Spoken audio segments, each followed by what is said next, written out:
Michael Montero coming to you from the Forum in Inglewood, California. Superfly2 is officially in the books, and it was a great night of boxing.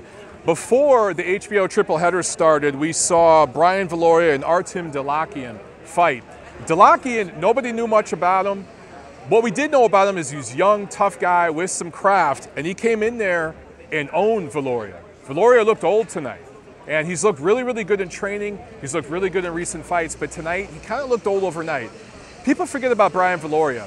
Late 30s, number one, which is old for those small divisions, but he was on the 2000 Olympic team, the 2000 American Olympic team. Think about that for a second. That's 18 years ago. And he was really the last man standing from that Olympic class. Tonight we saw against Dalakian that he just doesn't have it anymore. I think he should think about hanging him up. He's had a great, great career. This was a chance at another title for him.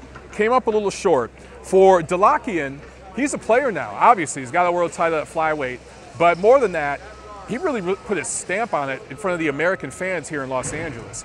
He has announced himself to the division, to the flyweight division globally.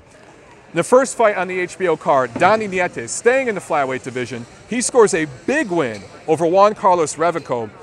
And, you know, Nietes is not a guy that's known for his power.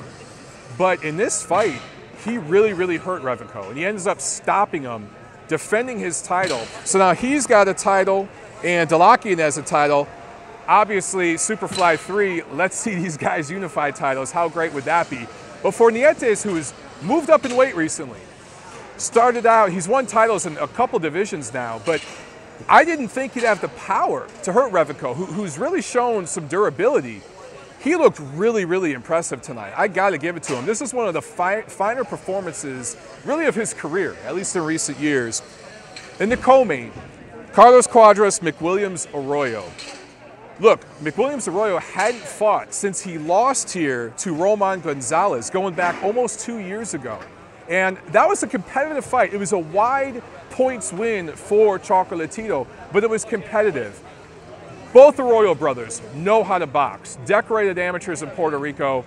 McWilliams Arroyo came into this fight, there was no ring rust. He looked great. Carlos Cuadras had trained up in Big Bear with Abel Sanchez and really dedicated himself to camp. He's a guy who likes to party and live it up in between fights.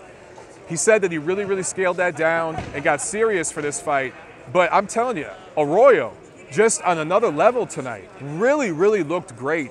And now he is in line to fight the winner of the main event between Wisaksil Wangek and Juan Francisco Estrada. This fight lived up to expectations. Everyone was expecting a really, really good fight, and that's what we got. We got a good back and forth battle. Full disclosure, I was back in the dressing room waiting to interview Dmitry Bivol, because I actually interviewed Sergey Kovalev and Dmitry Bivol during that main event.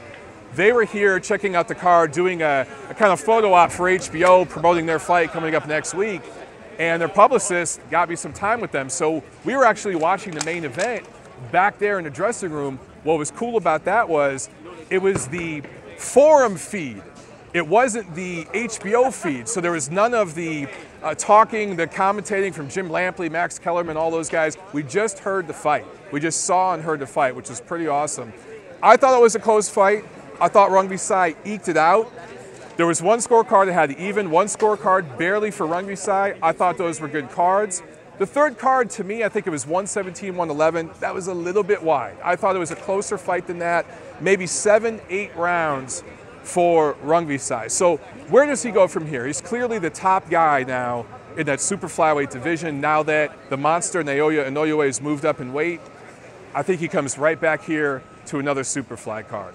I think Tom Loeffler with 360 promotions, I wouldn't be surprised if they do a Superfly3 later this year, definitely early next year, but probably later this year. When you look at the purses, the cost of this card was relatively cheap for Loeffler, for HBO, for everybody putting up the funds. These little fighters, they don't make millions and millions of dollars. The way for them to get paid, the way for them to get 6 figures or anywhere near 6 figures is to fight the best. And now that Tom Loeffler's opened it up, not just to the 115 division, but the 112 division, and we had 2 fights in each division tonight, you got plenty of fights to make next time. So let's see it again, Superfly 3. Let's see Rungvisai fight Arroyo. Let's see Nietes fight Dalakian. I think that's a great main event and a great co-main. You throw a couple other fights on there, you got a great Superfly 3 card. Awesome night at the fights, guys. We're going to have an interview with Sergey Kovalev and one with Dmitry Bivol. Videos up soon in the next day or so. The Neutral Corner is back this week. I'll see you at the fights.